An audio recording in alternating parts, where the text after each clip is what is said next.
ನೋಡಿ ಯಾವಾಗ ಯಾವಾಗ ಲೂಸ್ ಸ್ಟಿಚ್ ಬರುತ್ತೆ ಅಂತ ಅಂದರೆ ನೋಡಿ ಇಲ್ಲಿ ಲೂಸಾಗಿ ಹಾಕಿದಾಗ ಒಂದು, ಓಕೆನಾ. ನೋಡಿ ಇಲ್ಲಿ ನಾವು ಟೈಟಾಗಿ ಹಾಕ್ತೇನೆ, ಜಸ್ಟ್ ಇಲ್ಲಿ ಮೇಲೆ ಅಪ್ಲೈ ಮಾಡಿರ್ತೀವಲ್ಲ ಥ್ರೆಡನ್ನ, ಆವಾಗ ಕೂಡ ಲೂಸ್ ಸ್ಟಿಚ್ ಬರುತ್ತೆ, ಓಕೆನಾ. ಆವಾಗ ಇಲ್ಲೊಂದ್ಸತಿ ಇಲ್ಲಿ ನೋಡ್ಕೋಬೇಕು. ಅದಾದ ನಂತರ ಇಲ್ಲಿ ನೋಡಿ ಒಂದ್ಸತಿ ನಾನು ಸ್ಟಿಚ್ ಮಾಡ್ತೀನಿ, ಅಬ್ಸರ್ವ್ ಮಾಡಿ.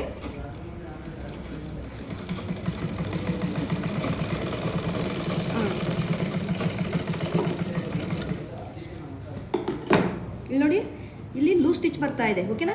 ನಾವು ಸ್ಟಿಚ್ ಮಾಡುವಾಗ ಈ ಥರ ಮೇಲ್ಗಡೆ ನೋಡಿ ನಿಮಗೆ ಕಾಣಿಸ್ತಿದೆ ಅನ್ಕೋತೀನಿ, ನೋಡಿ ಈ ಥರ ಲೂಸು ನೋಡಿ ಹಿಂಗೆ ಎಳೆದ್ರೆ ದಾರ ಬರ್ತದೆ ಪೂರ. ಈ ಥರ ಮೇಲ್ಗಡೆ ಲೂಸ್ ಸ್ಟಿಚ್ ಬಂದರೆ ಪ್ರಾಬ್ಲಮ್ ಎಲ್ಲಿದೆ ಅಂದರೆ ಕೇಸಿಂದು, ನೋಡಿ ಕೇಸಿನಲ್ಲಿ ಪ್ರಾಬ್ಲಮ್ ಇದ್ದರೆ ಮಾತ್ರ ಇಲ್ಲಿ ಮೇಲ್ಗಡೆ ಲೂಸ್ ಸ್ಟಿಚ್ ಬರುತ್ತೆ, ಓಕೆನಾ. ಒಂದು ವೇಳೆ ಏನಾದರೂ ಅದೇ ಲೂಸ್ ಸ್ಟಿಚ್ ಕೆಳಗಡೆ ನಾವು ಹಿಂಗೆ ಸ್ಟಿಚ್ ಮಾಡುವಾಗ ಕೆಳಗಡೆ ಏನಾದರೂ ಬರ್ತಾ ಇದೆ ಅಂದರೆ ಇಲ್ಲಿದ್ದು ಪ್ರಾಬ್ಲಮ್ ಇರುತ್ತೆ. ಇಲ್ಲಿ ಅವಾಗ ನಾವು ಸ್ವಲ್ಪ ಟೈಟ್ ಮಾಡ್ಕೋಬೇಕಾಗುತ್ತೆ, ಓಕೆನಾ. ಅದೇ ನಾನು ಹೇಳಿದ್ನಲ್ಲ, ಇಲ್ಲಿ ಥ್ರೆಡ್ ಮೇಲೆ ಬಿಟ್ಟಿದ್ರು ಕೂಡ ಕೆಳಗಡೆ ಲೂಸ್ ಸ್ಟಿಚ್ ಬರುತ್ತೆ. ಅವಾಗ ಕೇಸು ಲೂಸಾಗಿರುತ್ತೆ ಅಥವಾ ಟೈಟ್ ಮಾಡ್ಕೋಬೇಕು. ಅಥವಾ ನೋಡಿ ಇನ್ನೊಂದು ಕೇಸ್ ಹಾಕಿ ಅದೇ ಜಾಗ ನೋಡಿ ಇನ್ನೊಂದು ಕೇಸ್ ತೊಗೋತಾ ಇದ್ದೀನಿ. ಈ ಕೇಸಿಗೆ ಲೂಸ್ ಬಂತು, ಇನ್ನೊಂದು ಕೇಸ್ ತೊಗೊಂಡು ಸ್ಟಿಚ್ ಮಾಡ್ತಾ ಇದ್ದೀನಿ.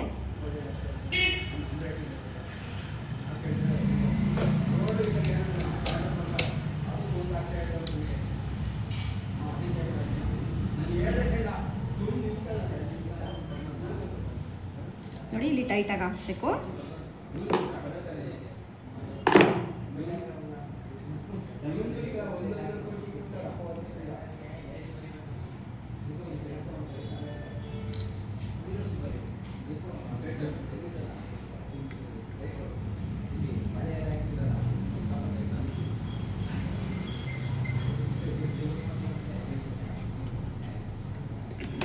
ನೋಡಿ ಇಲ್ಲಿ ಥ್ರೆಡ್ಡಿಂಗ್ ಕೈಲಿ ಇಟ್ಕೊಂಡು ನಾವು ಕೆಳಗಡೆ ಕೇಸಿಂದ ನಾವು ಥ್ರೆಡನ್ನು ತೊಗೋತಾ ಇದ್ದೀವಿ, ಹಿಂದೆ ಹಾಕಿಬಿಟ್ಟು ಈಗ ಸ್ಟಿಚ್ ಮಾಡಬೇಕು.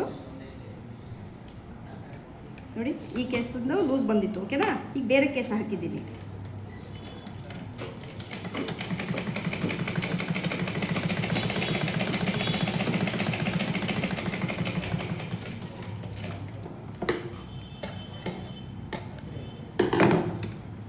ನೋಡಿ ನೋಡಿ ಟೈಟ್ ಬಂದಿದೆ ಅಂದರೆ ಇಲ್ಲಿ ನೋಡಿ ಅಬ್ಸರ್ವ್ ಮಾಡಿ, ಮೇಲೆ ಏನಾದರೂ ಲೂಸ್ ಸ್ಟಿಚ್ ಬರ್ತಾ ಇದ್ದರೆ ಕೇಸಿಂದು ಪ್ರಾಬ್ಲಮ್ ಇದೆ ಅಂತ ಅರ್ಥ, ಓಕೆನಾ.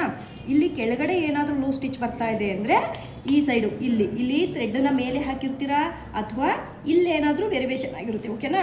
ಇಲ್ಲಿ ಸರಿ ಮಾಡಿಕೊಂಡ್ರೆ ನಿಮ್ಮ ಸ್ಟಿಚ್ ಕರೆಕ್ಟಾಗಿ ಬರ್ತದೆ. Okay, thank you.